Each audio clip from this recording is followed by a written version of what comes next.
देण्यात आली होती त्यावेळेस या देशाचं मल्टीकल्चर, मल्टी डायव्हर्सिटी आणि एथनिक या सर्व गोष्टी लक्षात घेत असताना शिक्षण हा स्टेट सब्जेक्ट होता, म्हणजे राज्याचा सब्जेक्ट होता. केंद्राकडे असणारं सगळं ज्याला आपल्याला म्हणता येईल की हायर एज्युकेशन म्हणजे पोस्ट ग्रॅज्युएट एज्युकेशन जे आहे त्याचंच फक्त असणारं त्या ठिकाणी होतं. परंतु काँग्रेस पार्टीने 42वी घटना दुरुस्ती करून शिक्षण हे राज्याच्या कक्षेतून काढून त्यांनी असणारं कन्करंट लिस्टमध्ये त्या ठिकाणी टाकण्यात आलं. कन्करंट लिस्टमध्ये टाकल्यामुळे घटनेच्या 254व्या कलमामुळे केंद्राने जेवढे कायदे केले त्या कायद्यांना राज्य सरकारला मान्य करावं लागलं, अशी असणारी परिस्थिती आहे. शिक्षण जरी स्वतःकडे घेतलं असलं केंद्र शासनाने, त्यांनी फक्त कमिट्या केल्या. मान्यतेचे अधिकार जे पूर्वी युनिव्हर्सिटीजकडे होते, राज्यांकडे होते, ते काढून घेऊन त्यांनी बोर्ड्स जे केले त्या बोर्ड्सकडे त्या ठिकाणी दिले. बोर्डाने धंदाच केला. कॉलेज उघडायचं असेल, इंजिनिअरिंगचं असेल, मेडिकलचं असेल किंवा आर्किटेक्चरचा असेल किंवा इतर कुठल्याही असे असेल, तुम्ही आमच्याकडे या, फिया भरा, आम्ही त्याच्यामध्ये सगळं बघू, तपासू.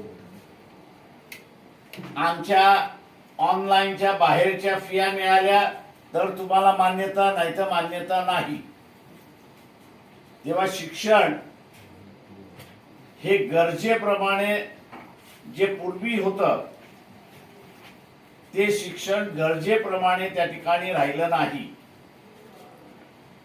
तर त्या शिक्षणाचं बाजारी स्वरूप झालं, अशी असणारी परिस्थिती आहे. आणि म्हणून विद्यार्थ्यांमधलं प्रचंड मोठं असणारं कॉम्पिटिशन त्या ठिकाणी सुरुवात झाली. या कॉम्पिटिशन मध्ये जो वेल ऑफ होता, शहरी होता, ज्याच्याकडे पैसा होता, ज्याच्याकडे जात होती, या सगळ्यांनी फायदा घेतला.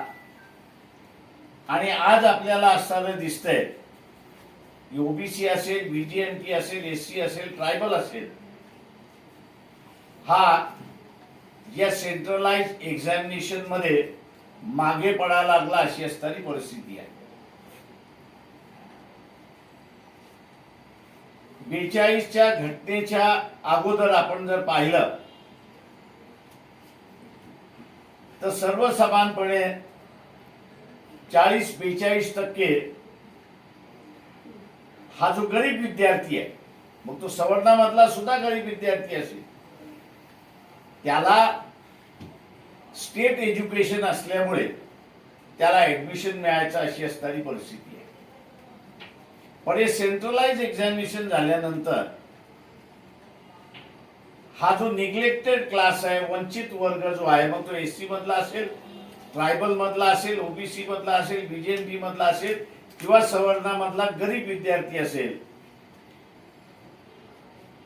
या सगळ्यांचं पर्सेंटेज हे 15% कमी आला, अशी परिस्थिती आहे. तेव्हा सेंट्रलाइज एक्झामिनेशन या समाज व्यवस्थेच्या फायद्याच्या नाही. ज्यावेळेस इथं असताना एसएससी बोर्डच्या परीक्षा जाऊन एक वेगळी परीक्षा घेण्याचं धोरण आखलं होतं, त्याही वेळेस आम्ही असताना सांगितलं होतं आणि आंदोलन केलं होतं की हे योग्य नाही.